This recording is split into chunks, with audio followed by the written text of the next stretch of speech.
Winning cures everything. Now for your hosts, Gary and Chris.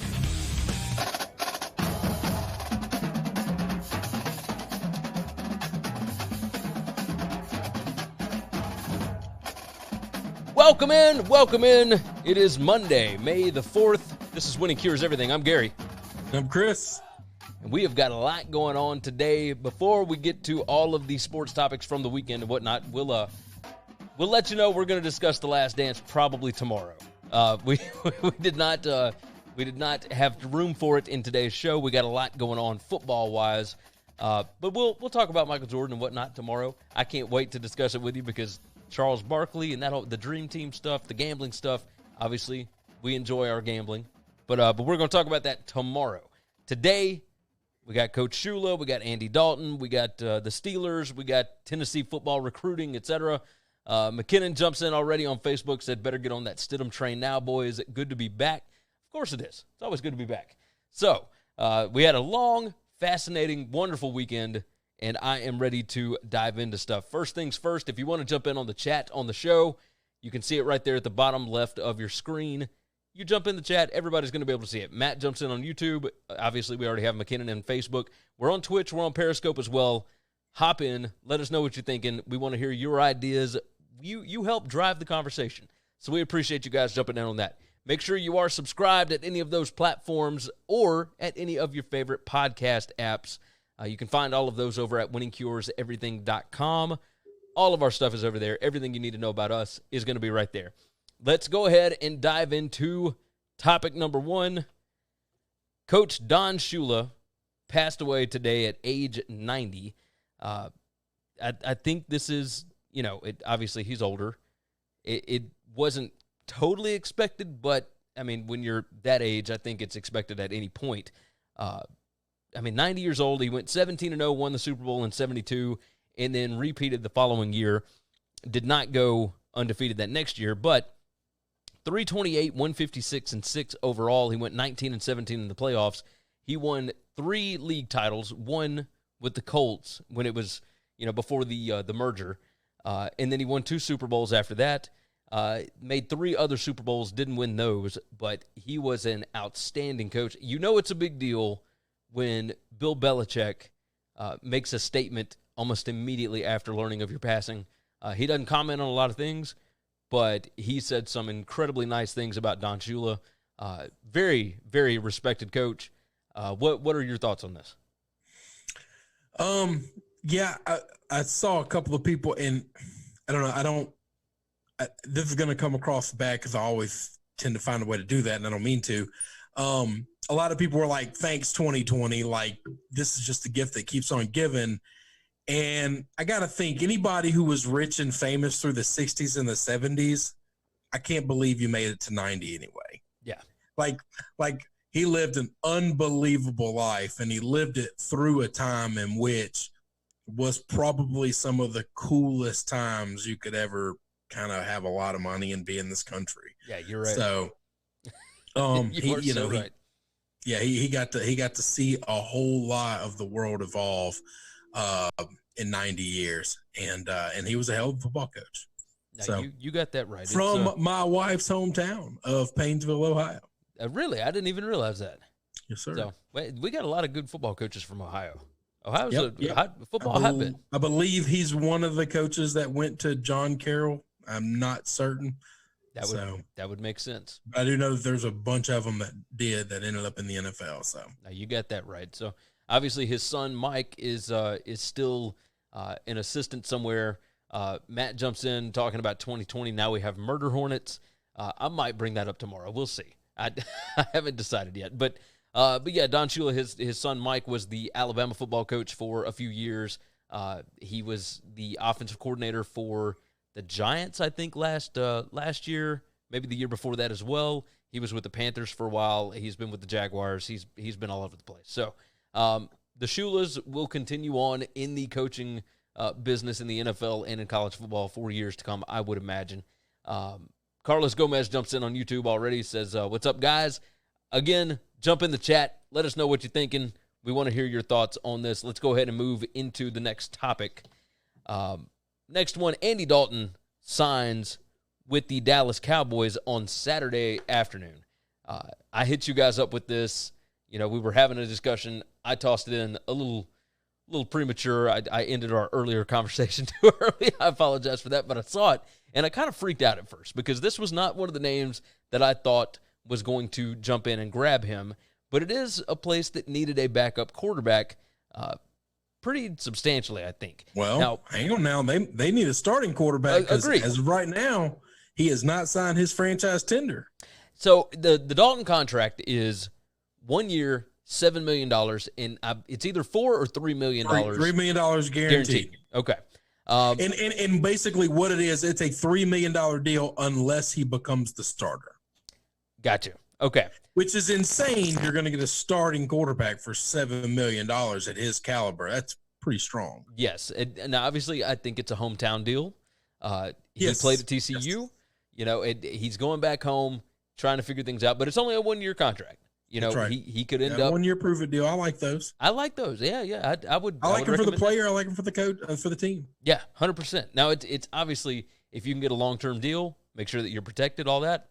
Obviously, you would like to have that. But he's made a ton of money. His last deal was one of the big deals that people were like, is he really worth it? And then they hashed out the money where, well, very little of it's guaranteed, but shit, he played through the whole thing. Yeah, he most certainly did. Now, they weren't very good at the end, but he got all of his money.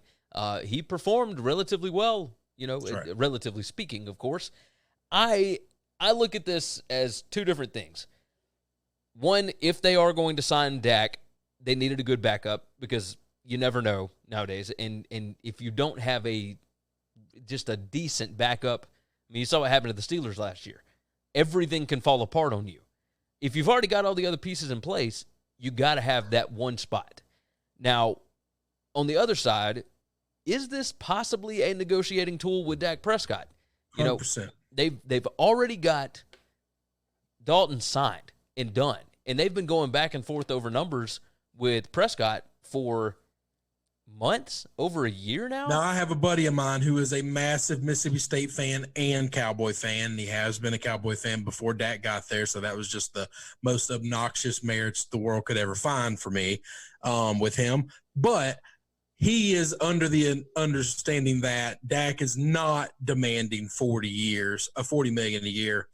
It's now at $35 million, which is kind of where the high-end quarterbacks are getting, but whatever. And the argument is the Cowboys want to lock him up for 5 years, and he only wants 4 and wants to be able to re-up after that. I don't know how much information he actually has, where he's getting it from. I haven't kind of heard or seen any of that stuff. I do know he's pretty connected to Mississippi State, and there are people that he knows that knows Dak. So if he's got any real information, that's coming from Dak's side.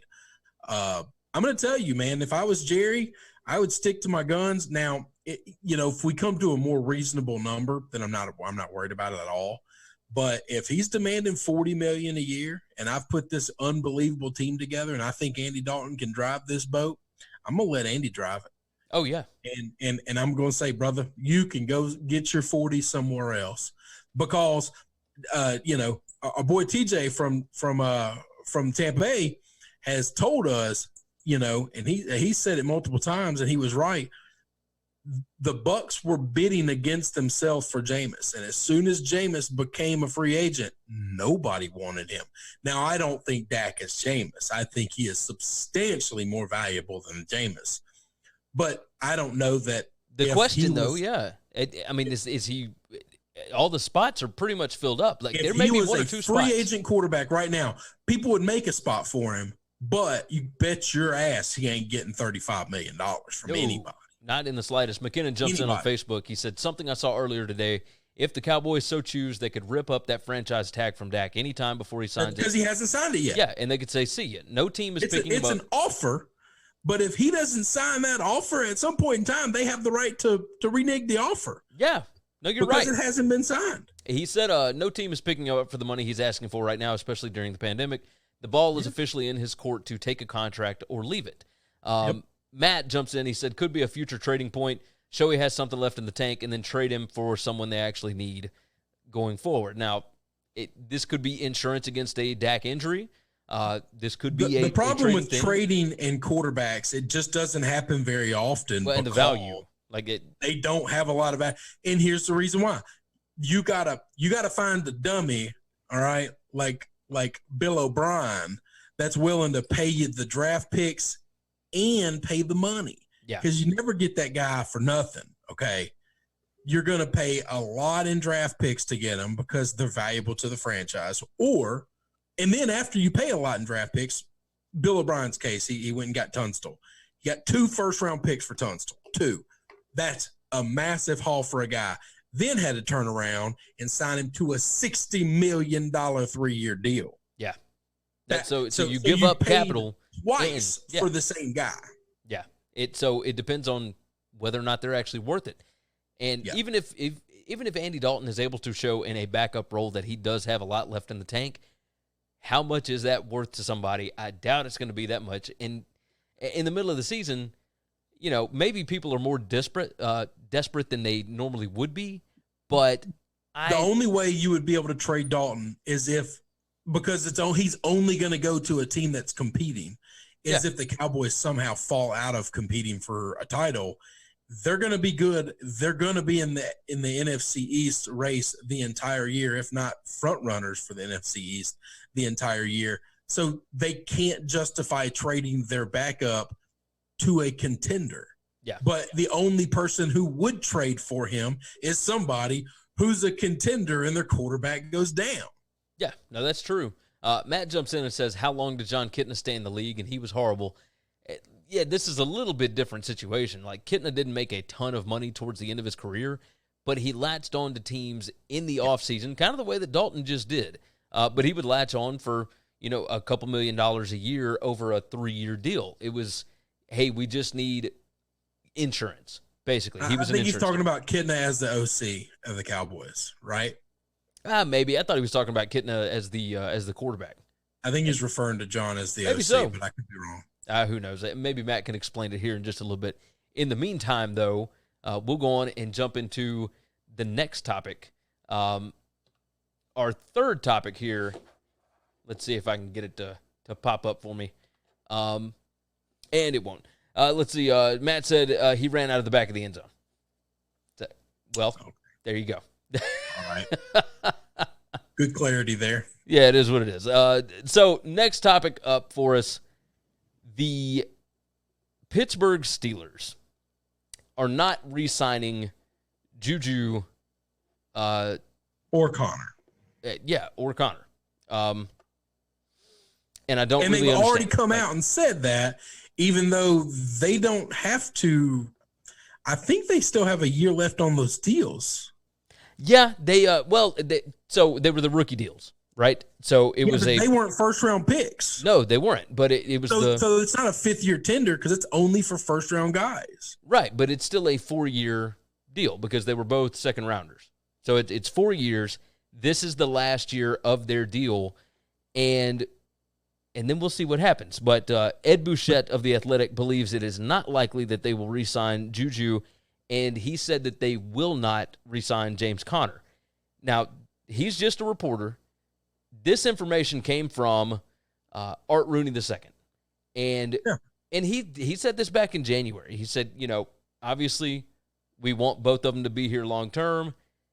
We're not going to re-sign them before the season. And that's been the Steeler way, is get your guys signed before the last year of their deal so that you make sure everything's good.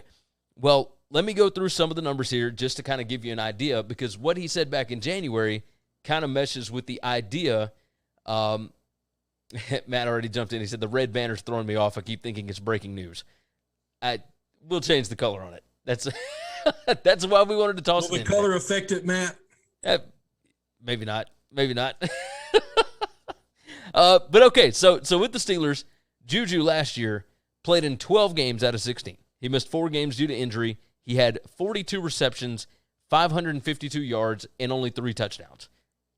not great. And I understand the You quarterback got to throw play. all of last year's numbers out. You can't say you understand that and then give that stat, though. You do that a lot. That doesn't make any sense. No, it absolutely makes sense. Like, It doesn't. It just doesn't. Okay, give me your side of the JUJU story here. You cannot justify what happened last year when he had complete ineptitude and morons throwing him the football the entire season. Not just 1 or 2 games. The entire season, they had a carousel of fools at the quarterback position. So neither one of them can have great games because everyone knows they can't throw the ball. We just play everybody man-to-man and blitz and rush the quarterback and make sure Connor doesn't get out.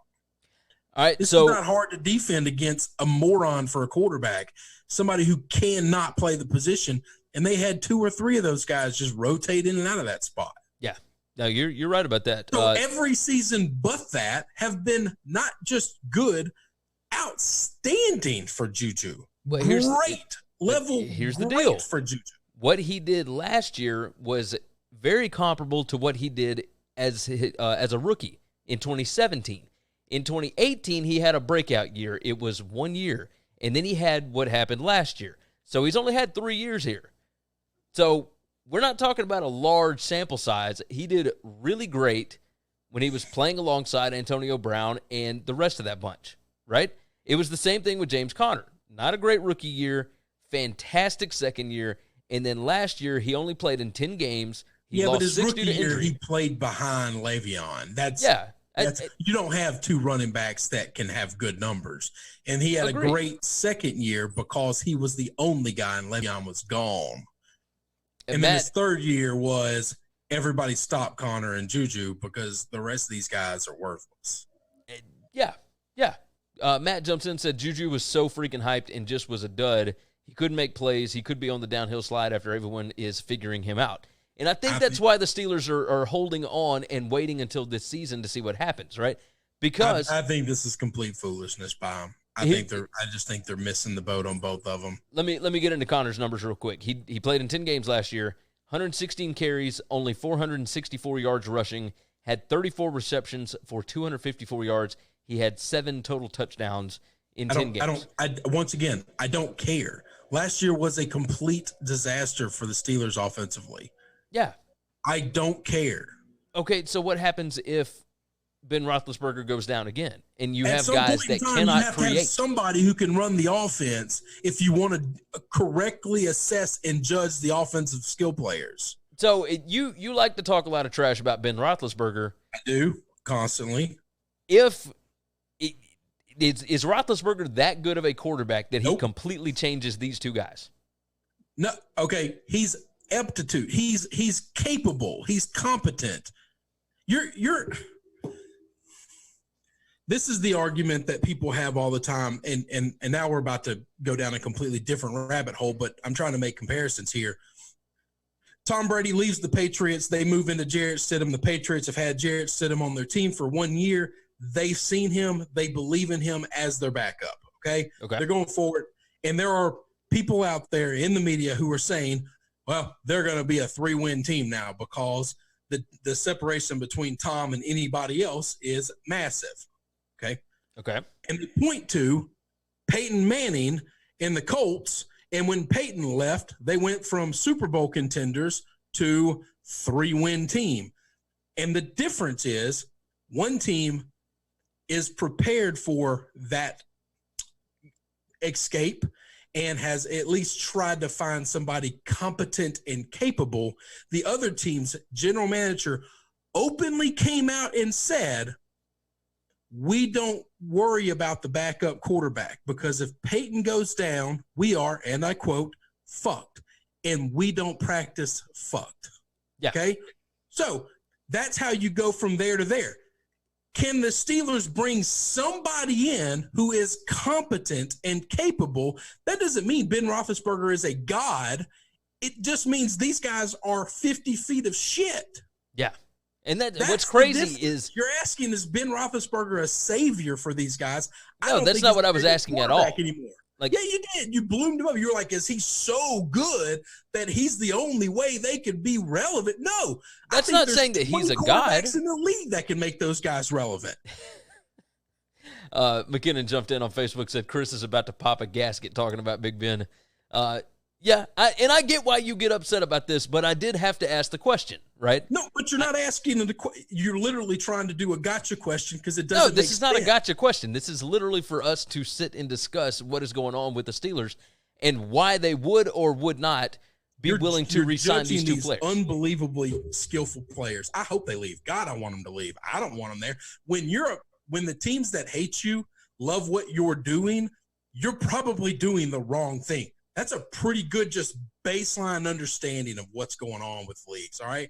Yeah. The teams that hate you watch you just as closely as your fans. And if they're happy, you're doing something wrong. So stop what you're doing. I think JUJU is an absolute elite receiver. And if he had 28 other quarterbacks in the league last year, he would have been just fine.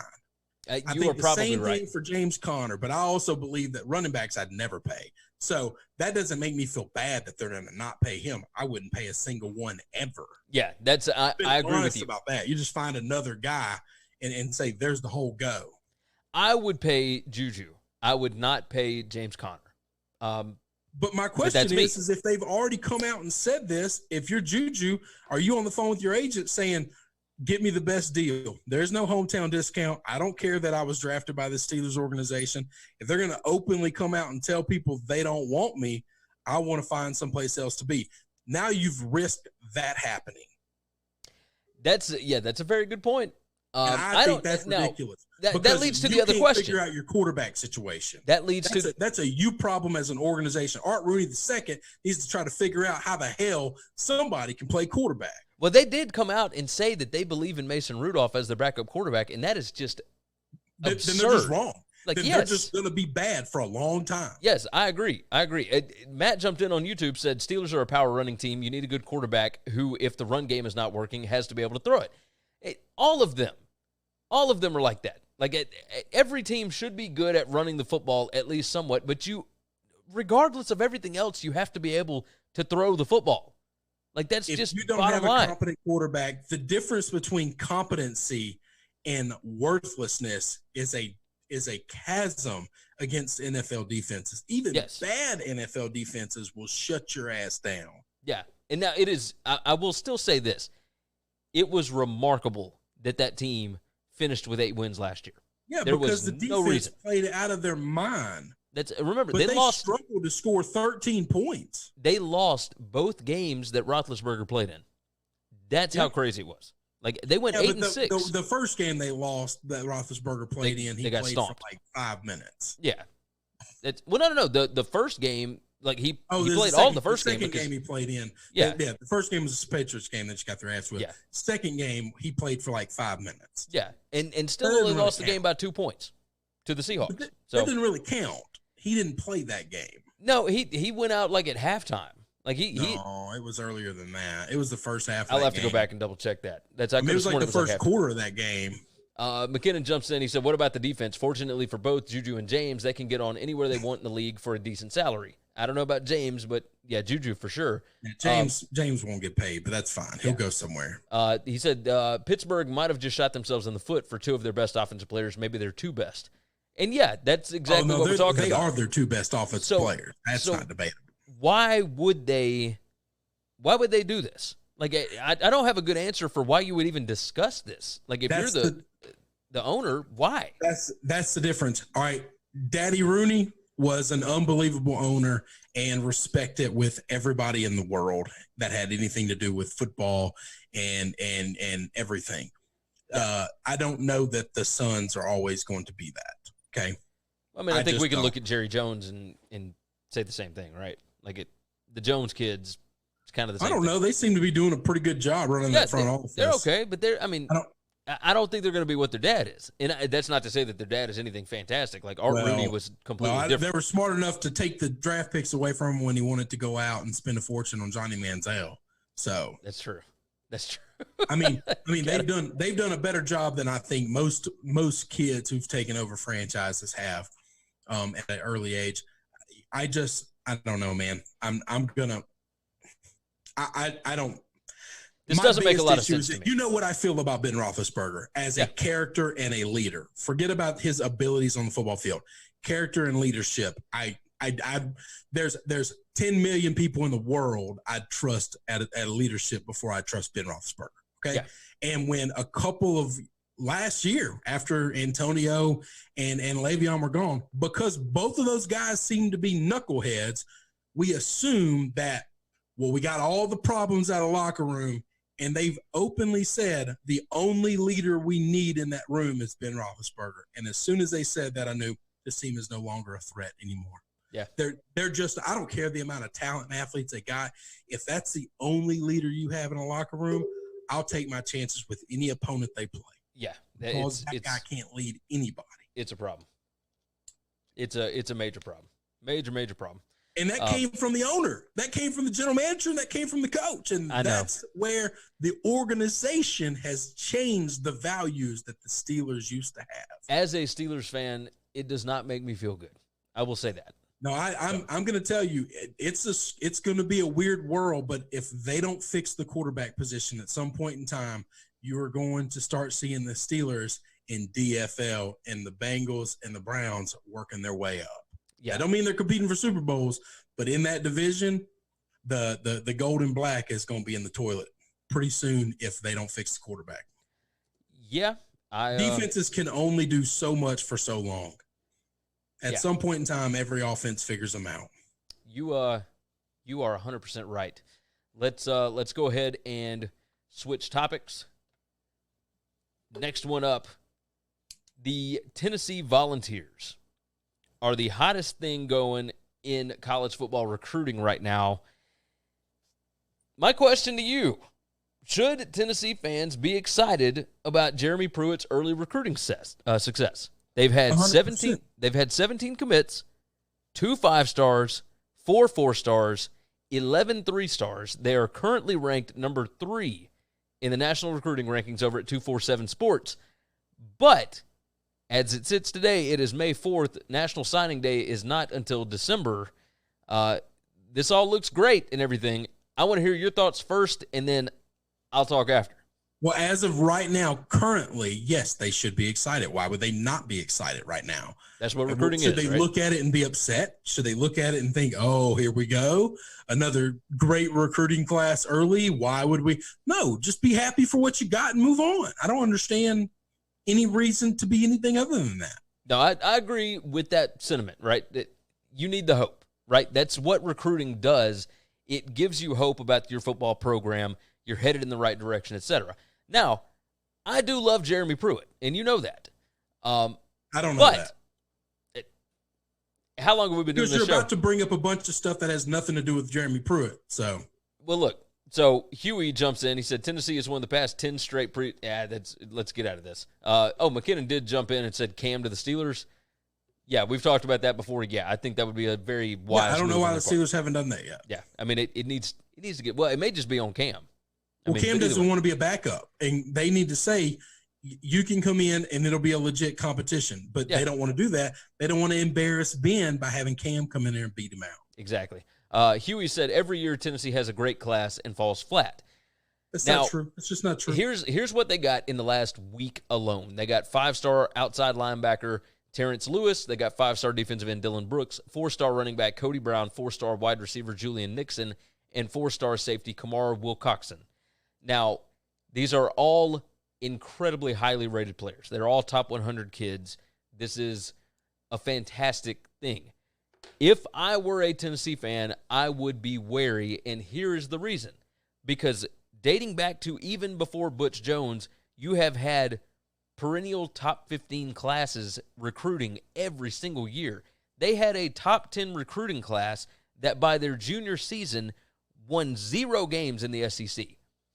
They had 5-star kids that didn't make it to school or whatever. So that's where I'm wary of it. Recruiting is a hopeful thing, right? You use it to build up your pride in your institution in the offseason. It gives you hope for the coming season. Even though these guys are not going to step foot on campus until 2021, it still gives you it makes you happy. It makes you proud. It gets you excited about what's coming in the future. I like Jeremy Pruitt. I think he is a fantastic recruiter. He has kept going the same kind of recruiting that Butch Jones has. However, we have seen it for so long that I don't know what to make of it. I would like to think that these are different kinds of kids that they've got. However, I'm in the wait and see approach, and I don't know if I'm crazy. I'm not a Tennessee fan, but okay. I'm wait and see, because when I would look in the past and see this, I would think, okay, they have got some really good kids coming in. And now I say they got really good kids coming in. And once again, you're not a Tennessee fan. So why should they be weary at all of something that might happen in 2021, and those kids won't really be relevant till 2022 when they're sophomores and actually trying to play?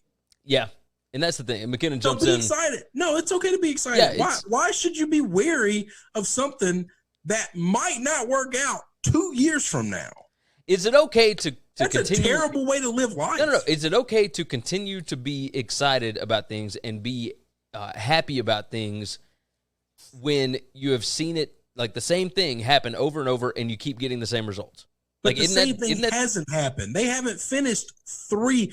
We've had this conversation so many times. I don't know why we have to keep going. They finished number 4. Between a top 3 recruiting class and a top 15 recruiting class is from here to Texas. Hold on. They had a top 4 recruiting class not that long ago. Hold on. Okay. I will find it for you.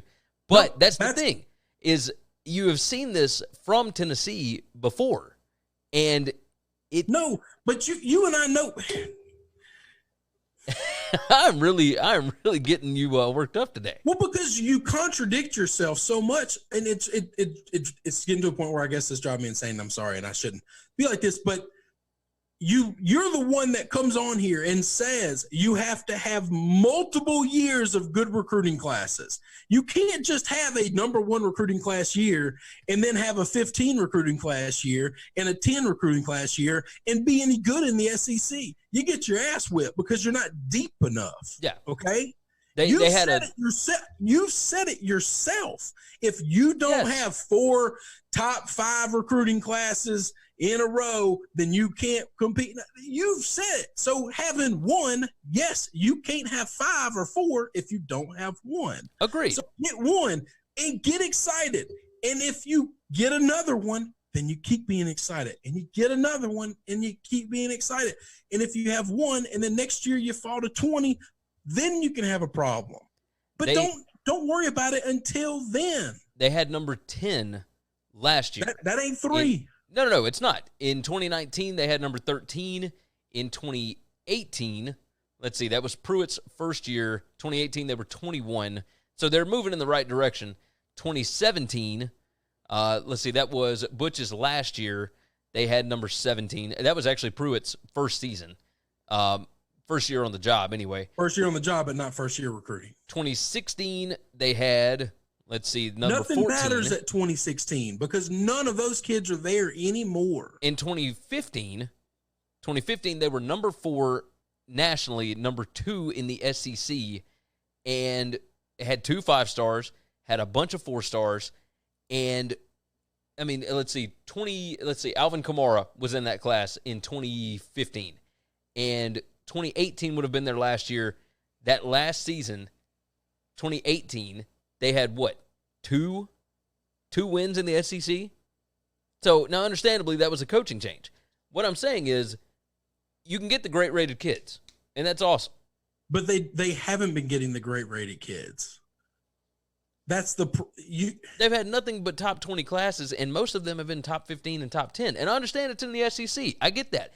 What I have said in the past is you have to have multiple top 10 classes to compete for a national championship.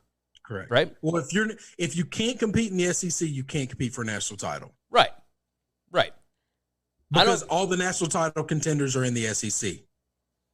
But what they have had is highly rated kids that haven't amounted to anything at all. That's where it becomes an issue. So if I'm a Tennessee fan, yeah, you get excited. Hang on. 2 5-stars. How many 5 stars does Clemson have? Alabama have. Ohio State, LSU. See, you can't have 2 5 stars and say, well, but they were ranked, 10, top 10. That's really good. No, it's not. They're ranked top 10 because they have a shitload of 4 and 3 stars. All right. But how many of those 4 stars are really 3 stars?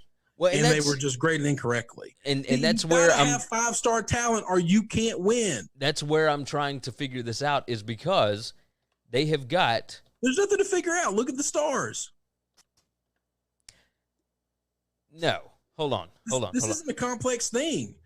Should they be excited? Yes, be excited. Anytime something positive happens for your school, be excited. That's okay. No, it's all right to be excited. Right. But jumping into whether or not, like the 5 stars, whatever, they got 2 5 stars this go round, right? So far, okay.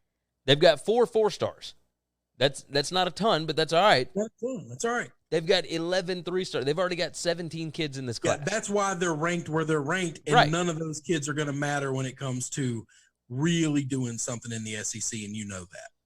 Those 11 3 stars will help you beat South Carolina and Kentucky and Missouri. Yeah, they will. They're not going to help you beat Bama. They're not going to help you beat Georgia. They're not going to help you beat Florida. Yeah, you're right. You're 100% right. You're 100% right. So be excited. But the expectation, here's the problem, Gary.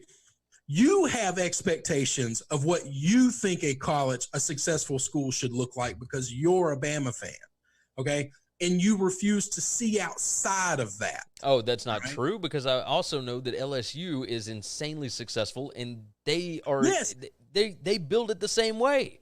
Clemson builds it the same way. Ohio State. I'm an LSU fan, but I also see that there's different levels of success, and there's different things that it's okay to be excited about.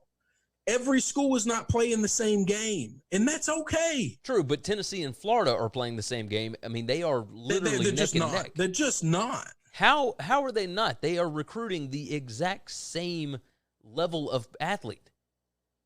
Like, how is it not the same? They're just, all right, the same. By that standard, Butch Jones and Urban Meyer are the same because they've got the same head coaches. The same.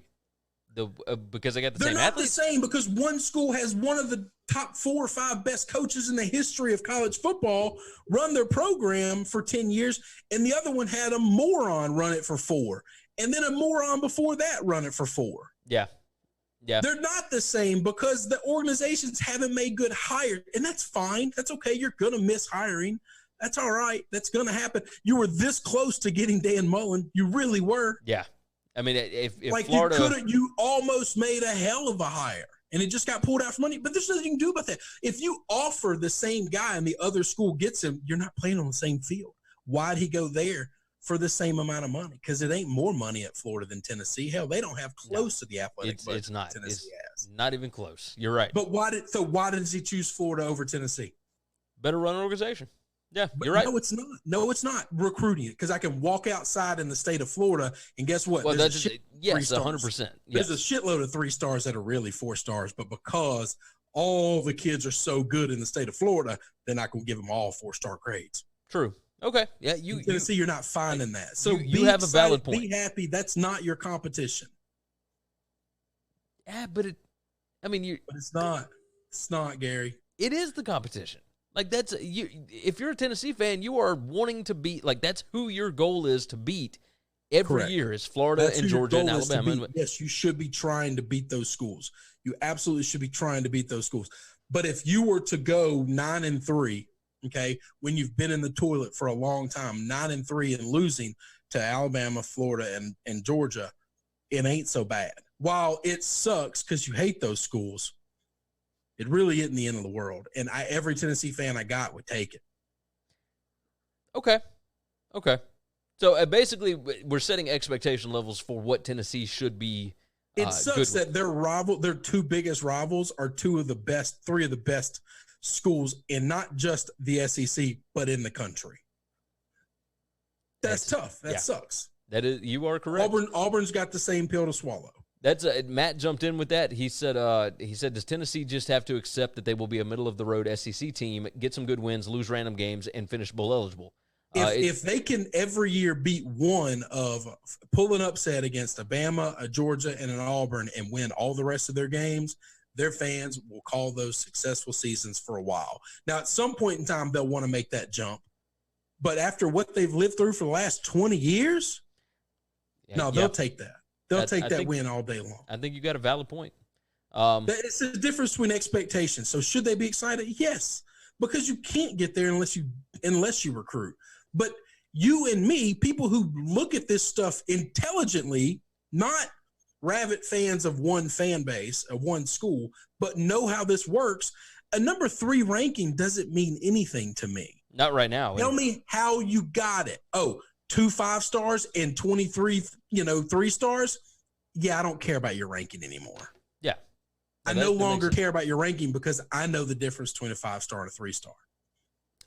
McKenna jumped in and said Tennessee needs to focus on winning in the SEC East, and then if they can accomplish that, win the SEC as a whole. Once that's done, you're competing on a national stage. They might have to settle until then.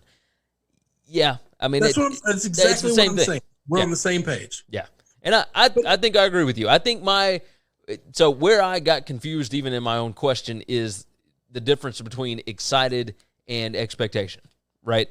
So get excited about this. And for me, obviously not as a Tennessee fan, I'm in the wait-and-see approach. But for now, yes, be excited because you have beaten some big-time programs for these kids. It's not like Alabama and Georgia didn't want these guys. No. And they pulled them from the state of Georgia. They pulled them away from Georgia, Alabama, and Florida. LSU, Clemson, these are places that were all recruiting these kids. Yes. And you got them. You can't beat them on the field until you beat them in recruiting. You are correct. Because if you're not going after the same kids, then you're not going after the right kids. No, 100%. I mean, we know that, right? This is how this thing works. Oh, yes, 100%. All right. But that's it. I mean, this is why I hate the rain. It's why people do the same thing for Michigan all the time. Oh, Michigan's got a top 10 class. Why can't they beat Ohio State? Because Ohio State has a top 1 or 2 class, not top 10. There's a big difference. And how'd they get that top 10? Oh, they got a shitload of 3 stars. Yeah. And somebody said, look how good this recruiting class is. Yeah. No, you're right. You're right. I agree with you. I don't like volume of 3 and under stars giving you your recruiting ranking. I'm not okay with that. Matt on YouTube said save this show and replay it in 3 years. I'm with you. I totally get what you're saying. I mean, anything that happened before Pruitt, I can't speak to because they had complete foolery at the quarterback position, at the head coaching situation. Well, both really. Well, but you can't have a good quarterback if you don't have a good head coach. I mean, that guy's just – it matters too much in college football. It just matters too much. It most certainly does, especially nowadays when things have changed so very much. The offenses are completely different now than they used to be. And anything that happened with Butch Jones or anybody before them until you get to Phil Fulmer, I don't care. You bring all but the numbers you want. It doesn't matter. Flush them all down the toilet because they had an idiot running the place. Yeah. It doesn't matter. And Butch Jones, like him, love him, hate him, whatever. He might not be the greatest coach in the world. He's a really good coach, though. He's a hell of a lot better than anything they've had up till this point. Yeah, he was definitely better than Derek Dooley. But he lost that program in that last season, and that's not to say it wasn't time to let him go. You needed a different voice. I think having Phil Fulmer as your athletic director probably helps out the football program more than it does any other program on that campus. Oh yeah. And I think you'll see the differences. So I mean, obviously they went 8-5 last year. That's a welcome change. You know, they were winning 9 games a year under Butch 2 years before the last year. But when it all went downhill, I mean, it really went in a crater. And I mean, it's tough to get back. What Pruitt did last year was really, really impressive. Yep. You lose early, but finding a way to come back later and find a way to win, even not though you're having juggling those quarterbacks. Kids quit on the program and let them keep fighting. That was a big deal. That was definitely a big deal. Definitely a big deal. All right, let's go ahead and jump into the last topic here. The NFC West draft recap, and we'll try not to take too terribly long on this. But we'll go on and run through them. The 49ers, Seahawks, Rams, and the Cardinals here. first things first, let's go ahead and dive into the San Francisco 49ers. They needed a wide receiver, a cornerback, and an offensive line help. Their win total right now is set at 10.5. Now, this is the losing Super Bowl team. Typically, the losing Super Bowl team doesn't even make the playoffs the next year. Right. So they're fighting against a big curse, I would say.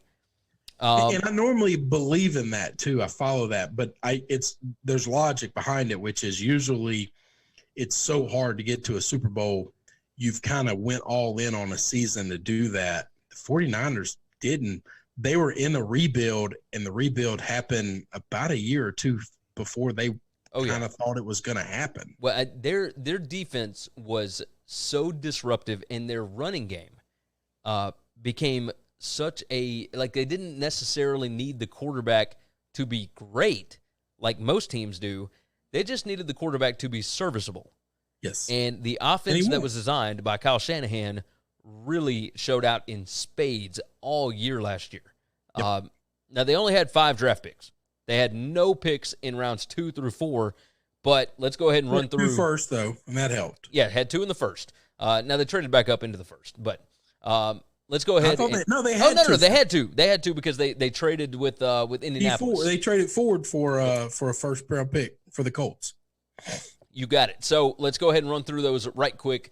Defensive lineman Javon Kinlaw from South Carolina was number 1 pick, number 14. Number 25 pick in the first round, wide receiver Brandon Ayuk from Arizona State. In round 5, they got offensive tackle Colton McKivitz out of West Virginia. They got tight end Charlie Warner out of Georgia in round 6. And they got, and this is a hell of a pickup, in my opinion, wide receiver Jawan Jennings at pick 217 in the 7th round out of Tennessee. Now, obviously, Jennings had some behavioral issues, I guess you could say. He was suspended for a season from the Tennessee football team. When Butch Jones was there, he got readmitted and put back on the team under Jeremy Pruitt, etc. Talent-wise, I mean, the kid is unbelievable, and I think that he has fixed his issues. So he's a late round flyer. If he hadn't, and he's an idiot again, you got him in the 7th. It didn't cost you anything. This is what you should be taking instead of punters and kickers and long snappers. Yes. I was a little bit surprised that they went with Kinlaw at number 14 because on the board you still had CeeDee Lamb and you still had Jerry Jeudy. I was really wanting them to take one of those 2 guys. I think they fell into the idea of, okay, Kinlaw is really, really high on our vertical board. This guy is a monster. Yeah. I mean, he really is a beast. The horizontal board. He's unbelievable. He had to be really, really high on their board. And I think they fell into the trap of, hey, there are a ton of really good wide receivers in this draft, and we know that we can get one at our 25th pick as opposed to waiting around. Like, it's supposed to grab there were reports from one of the guys from the NFL Network was on like the Zoom call or whatever so a couple of these different programs allowed like one reporter to be on the call with them while they went through their whole draft and watch them. So one of the guys from the NFL Network was like that. I wish I'd remember the guy's name. I'd give him credit for it.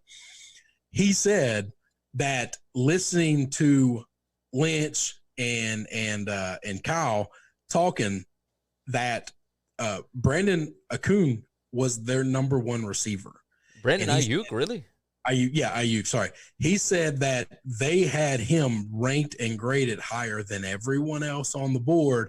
And he said that's something that you see teams say publicly after they've taken the guy. But he said, I'm telling you, when that draft pick came up, they knew they weren't taking any of those top-tier guys because they didn't have them graded at that place.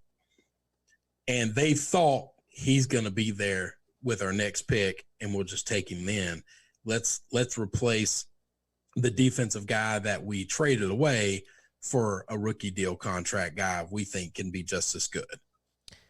That's a valid point. So you save a shitload of money financially to replace the position you just replaced, and they don't think, maybe after a year of learning the game in the NFL a little bit, they've gone backwards at all.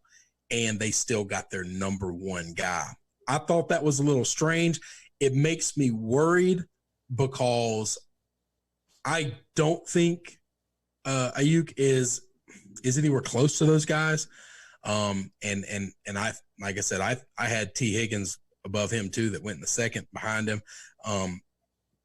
But it's kind of hard to argue with Kyle because he's done this for a long time. I think maybe he's grading based on potential. Like I don't, or maybe it's because, Brandon Ayuk played with Manny Wilkins, for however long. Right. Exactly what kind of quarterback play was he getting? And obviously you see what can happen when you don't have a lot of competency at the quarterback position, as we talked about with JUJU Smith-Schuster, right? His numbers absolutely dropped. Well, maybe Brandon Ayuk is just as good as JUJU Smith, and this is just talking. That's right. But maybe he is insanely good. I mean, we got to figure out how Kyle got there. Yes. But I'll tell you. I want to know how he grades. Any other OC, offensive-minded head coach, general manager does this pick, I'm really questioning them. Kyle and Bruce Arians are the two offensive-minded coaches that I kind of just trust if they say, we have this guy graded as this, and we think everybody else is wrong. But that was the logic behind how they got the first, because I wanted them to take CD or Judy. You know that. Me and you've had that conversation. Oh, yeah. And when they took Ayuk, my first thought was just disappointment. Just, man, that sucks. This is not even close to one of the guys that I thought I wanted to see in this offense. But I could easily be wrong. I kind of hope I'm wrong. McKinnon jumped in. He said, so which is the problem here? Shanahan coaching in big games or Garoppolo's playing big games? There's obviously a shortcoming somewhere in that system. Listen. They lost in the Super Bowl in Atlanta. Okay, this is a guy that was butthurt because his Falcons had a massive comeback, and your head coach had a whole hell of a lot to do with how they ran that offense. All right, not Kyle. Yeah, I think I agree. Now, I mean, obviously there were issues last year. But, and losing to the Chiefs, losing to Patrick Mahomes is nothing to hang your head about. And you just got beat, all right? You got beat by somebody who is a god at football. Yeah. I mean, he was just better. There's nothing you can do about that. He was just better. This is not a big game collapse because Aaron Rodgers came in and played a big game, and they beat their ass. Yeah. Yeah, you're right. I mean, they got to the Super Bowl. Like, at what point is that like a And they weren't problem? Even supposed to be anywhere near the Super Bowl yet in this rebuild. Not yet. If you said 2 years ago that this team was going to play in the Super Bowl in 2 years, and let's say get your ass whipped, just get beat like a drum, like don't even deserve to be there, every 49ers fan would be like, take it. Yeah. Take it. In 2 years it's going to happen. Take it. McKinnon said, worst night of my life on a multitude of levels, talking about that Falcons-Patriots game, yeah. One of the most frustrating nights of my life. I can't say it was a great one. I can understand that from your perspective. It was a great 2 hours, but it was a terrible 5 to 6 hours. Let's go ahead and jump into the Seattle Seahawks. 9 wins is their over-under for the season on Vegas odds right now. They needed offensive line, defensive line, and edge rusher help. So basically, trenches. And with their first pick, they went with Jordan Brooks at pick number 27 out of Texas Tech, and it surprised basically everybody, even though we shouldn't have been surprised because they do this every year. Pete Carroll is getting Bill Belichick-ish. He doesn't trade out of the first. But has that guy ever drafted somebody in the first round where everybody was like, yeah, that's the who is that guy? Yeah. Who did we take? What? Huh? It's very strange. According to Pro Football Focus. He always hits on these dudes. Yeah. Pro Football Focus said he was their 64th ranked prospect. From a run defense perspective, 91.5 run defense grade in 2019.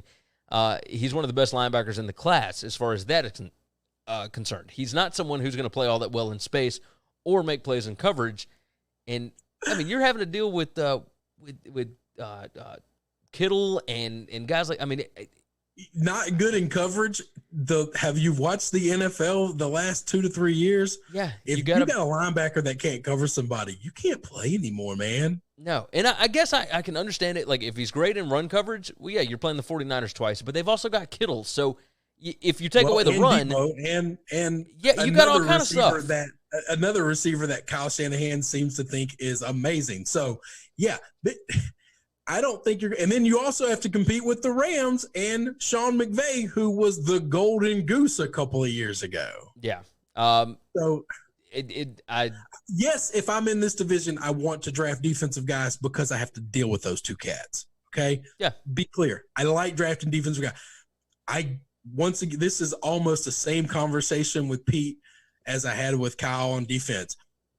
And I have this with Bill all the time. I don't know who the hell our first pick is ever going to be, but I know this. I just trust that the guy might do well because he knows more than because of the system.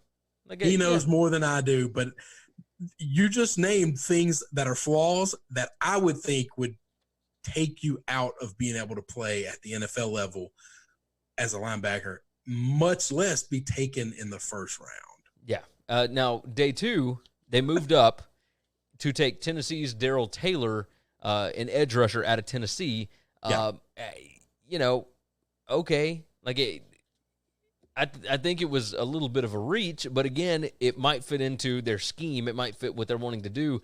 He turned it on down the stretch of the 2019 season, earned an SEC high 89.6 rushing grade from week 7 through the end of the year. Going forward to the NFL, Taylor projects as someone who will be a solid starter, but even though we're higher on him than most, this is Pro Football Focus, this was still a little early for him to come off the board, especially given the trade up to get him. He still would have been there. Like, yeah. Pete confuses me, but I've kind of seen the Seahawks drafts a lot like the Patriots drafts. If you want to be like an organization, listen, just because he's bad at drafting doesn't mean you have to be bad at drafting, okay? Yeah, no, that's true. Be like him and all the other things. Try to draft better and you can beat him. Because this is exactly like a Patriots draft, except he wasn't smart enough to trade out in the first. McKinnon said, hasn't the Seahawks MO been all about having linebackers stop the run and make the defensive backs cover everyone? Yeah, but I think the game is changing, dude. I don't know that you can. Different. That has been the MO. Tight ends are way too athletic, and slot guys are getting matched up on linebackers now because of defensive schemes and offensive schemes. I'm just telling you, that scares the shit out of me if you can't cover anymore because you're just asking for some little guy or some crazy athletic tight end to just eat you alive in the middle of the field. Oh, 100%. The middle of the field is the only place in the NFL that is still wide open all day already against good linebackers. If you put somebody who can't cover in the middle of the field, it's two offensive geniuses are going to just chew it up relentlessly. Yeah, 100%. Let's go ahead and run through the rest of their draft. Round 3, they got interior offensive lineman Damian Lewis out of LSU. Round 4, they got tight end Colby Parkinson out of Stanford, who I think could actually end up being pretty good. Probably going to be the replacement. You're getting to the best player that they drafted, in my opinion. Round 4, they got DJ Dallas out of Miami. That's my guy. Yeah, probably. Yeah, I think he's going to be just fine. I think they have problems with running backs staying healthy. If they could get a hot young guy, this is what they do every year. They draft a running back at some point in time. Yeah. And the next year that kid is, a top 10 running back in the NFL. Yeah. I mean, they just keep them rotating in and out, and right. You always got fresh legs. Round 5, they got edge rusher Alton Robinson out of Syracuse. They got wide receiver Freddie Swain from Florida in round 6. And then round 7, they took tight end out of LSU, not who you would think. This is the frustratingest pick of my life. Stephen Sullivan, who... When I saw a tight end out of LSU, I got ecstatic. Yeah, and then you see it's not who you were thinking. It wasn't... Not my boy Thaddeus. It wasn't Moss. It was Stephen Sullivan, who, did play fairly well, but Listen, for what Brian Shanahan likes to run, Sullivan's probably going to be really good because he's the better blocking tight end. Yeah, and he's fine. He's not garbage, but there's a reason he went in the 7th round late. 6th round wide receiver Freddie Swain out of Florida. only had like 20 some odd catches last year. He caught the Hail Mary 2 years ago against Tennessee.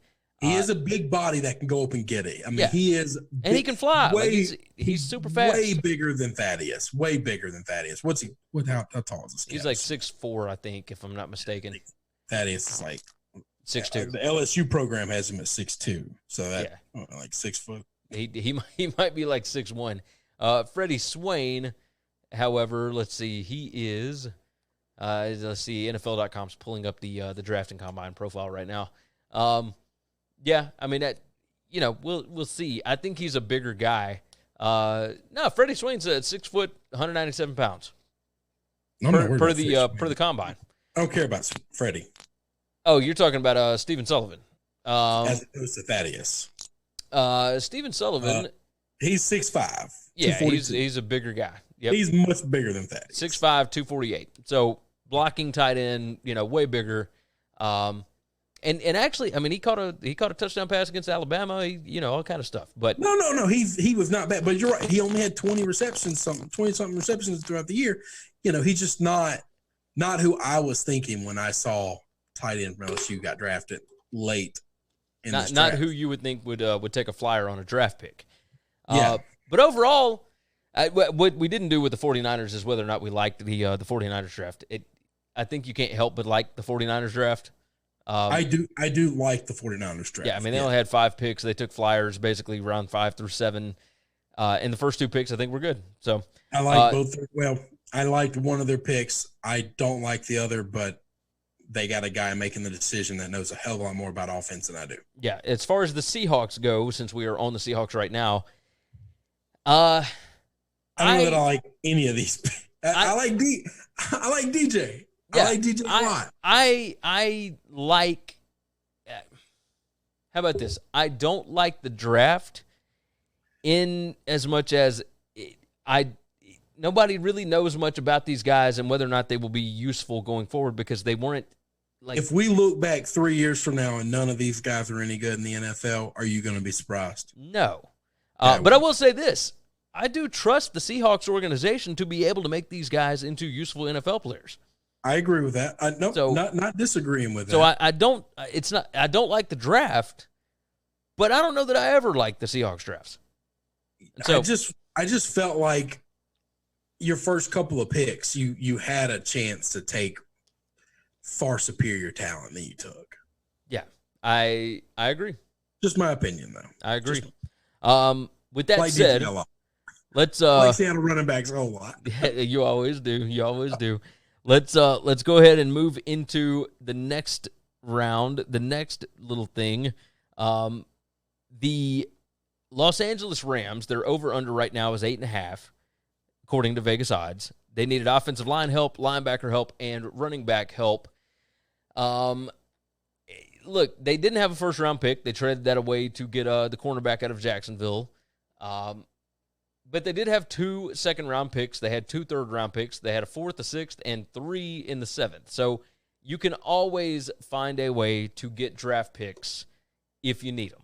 And Los Angeles definitely needed them. They did not have a lot of capital. They don't have a lot of free agency cap room. So this was how they were going to be able to replenish their roster.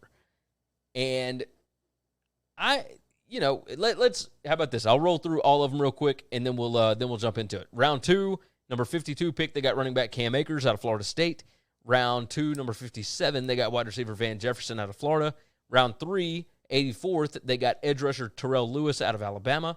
Number 104 in the 3rd round, they got safety Terrell Burgess out of Utah. Obviously a big fan of that pick. Round 4, tight end Bryson Hopkins out of Purdue. Round 6, they got safety Jordan Fuller out of Ohio State. Round 7, they got 3 picks. Linebacker Clay Johnston out of Baylor, kicker Sam Sloman out of Miami of Ohio, and offensive tackle, Tremaine Ankrum out of Clemson. So let's grade their first-round pick as Jalen Ramsey. I think that's good. I mean, if you can trade a pick to get Jalen Ramsey, somebody that's established and whatnot, okay. You still got to pay the kid. Now you got to pay him, or he's gone. So you traded a first-round pick for a guy that's going to be on your team for 2 years. Congratulations. Or you got to pay him, right? Or you got to pay him, but they have no cap room. So, yeah. Running back Cam Akers and wide receiver Van Jefferson, Florida State and Florida, both in the second round. Van Jefferson, I think they reached a little bit on. I was incredibly surprised that they took him as early as they did.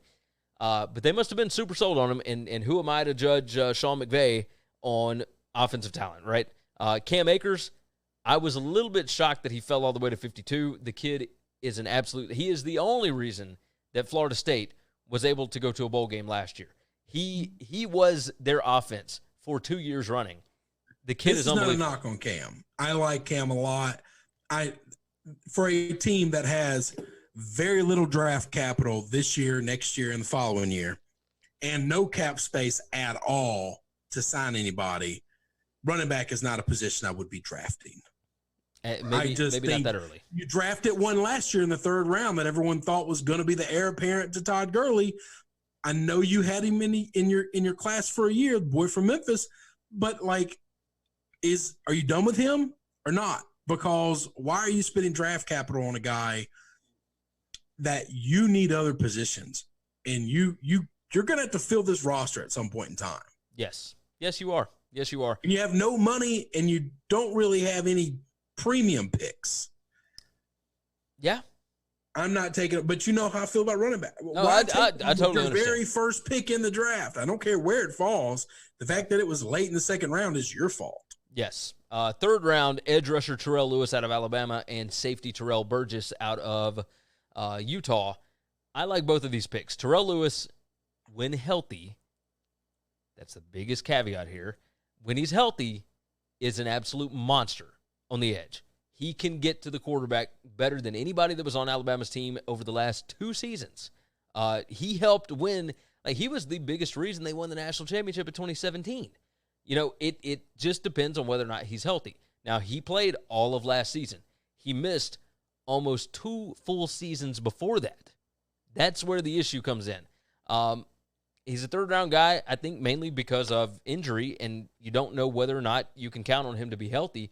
But if he's healthy, he's got a high motor. He can get in there. He missed 1 season due to a fluke bicep tear or whatever it was, and then the next year was like a pectoral tear. It just crazy random stuff that you don't know whether it's going to be long-term or not. Now, obviously, he came back last year, had a monster season at Alabama. I mean, it led the team in sacks, all this different kind of stuff. So I think Terrell Lewis can be really, really good. Terrell Burgess, safety out of Utah, phenomenal pick. You and I both love safeties in today's NFL defenses, right? It is an incredibly underappreciated position because they dictate how the defense works. If you're the Rams, you need defensive help. I mean, the Bucs came in and hung 55 on you last year in your house.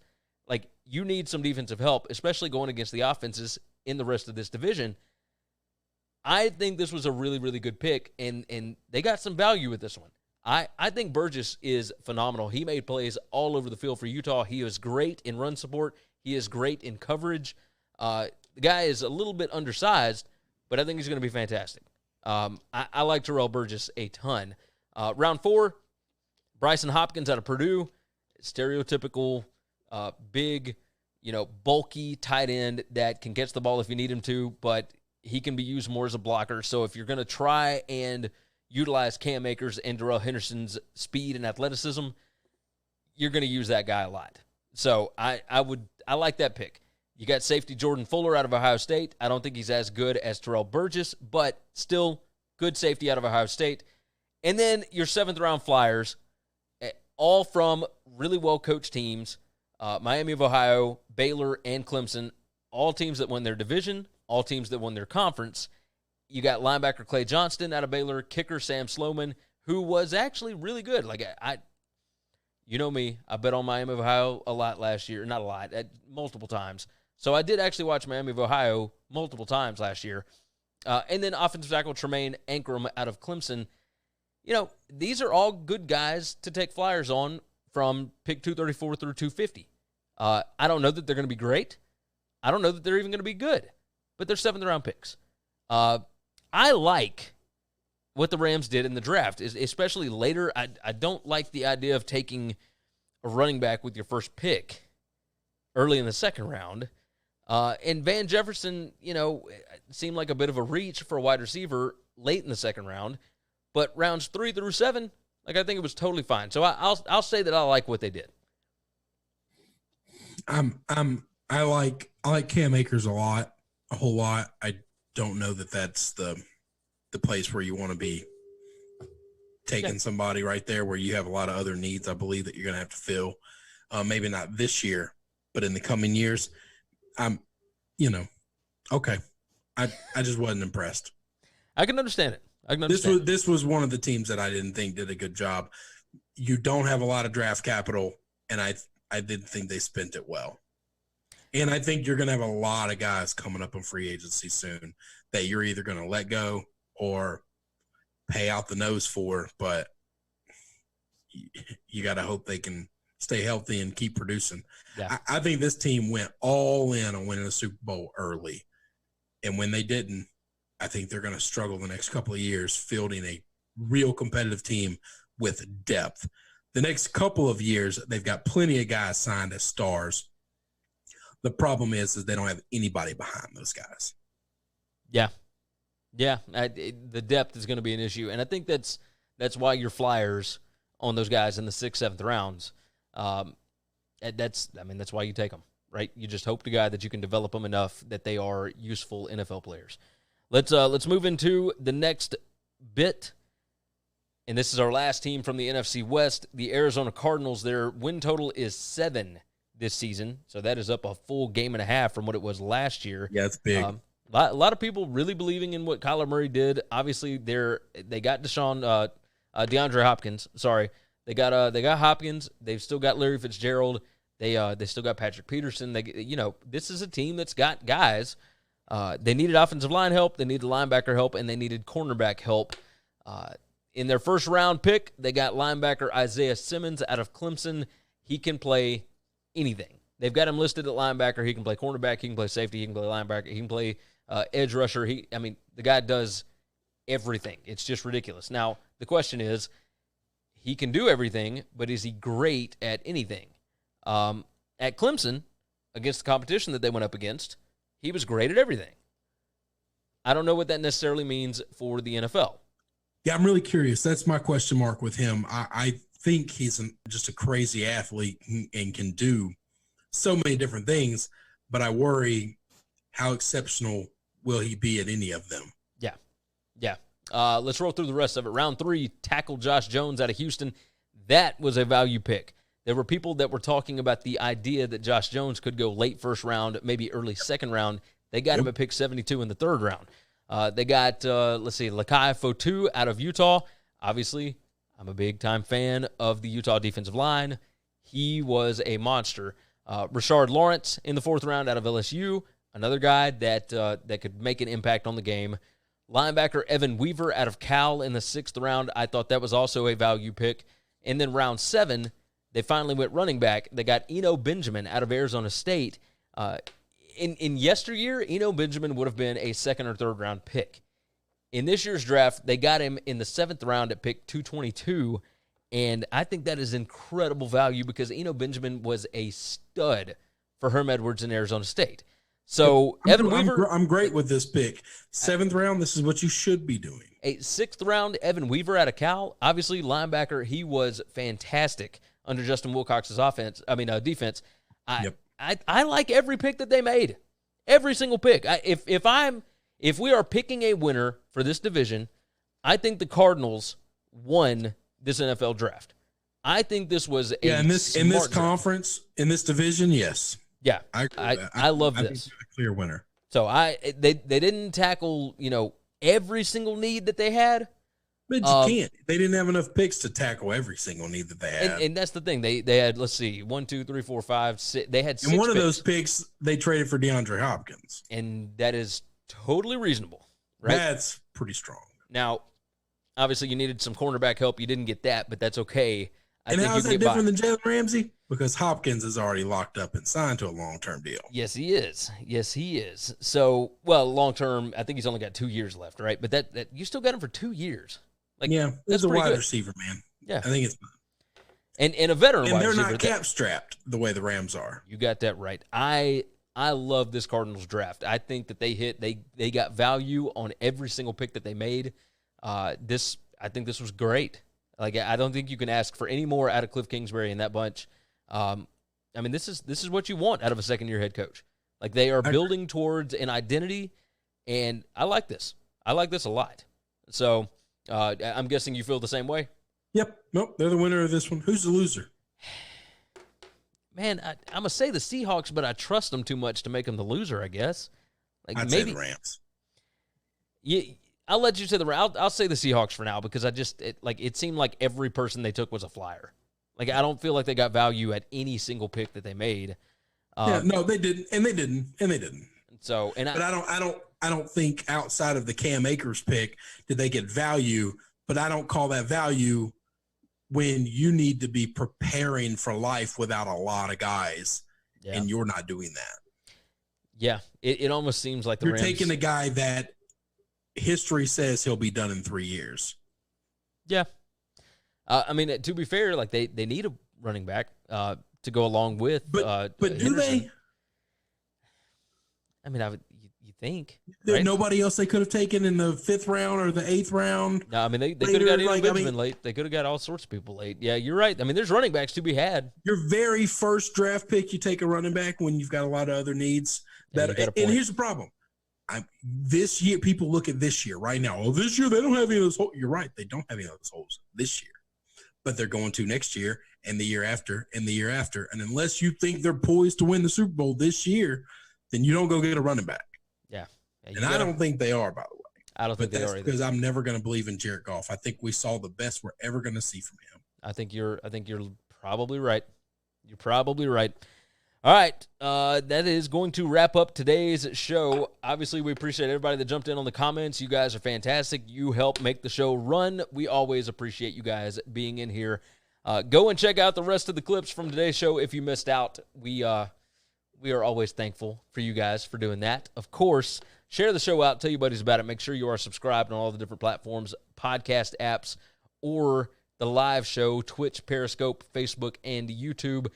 Chris, is there anything else we need to hit today? Nope, that's it. That is it. You guys have been fantastic. Thank you so much.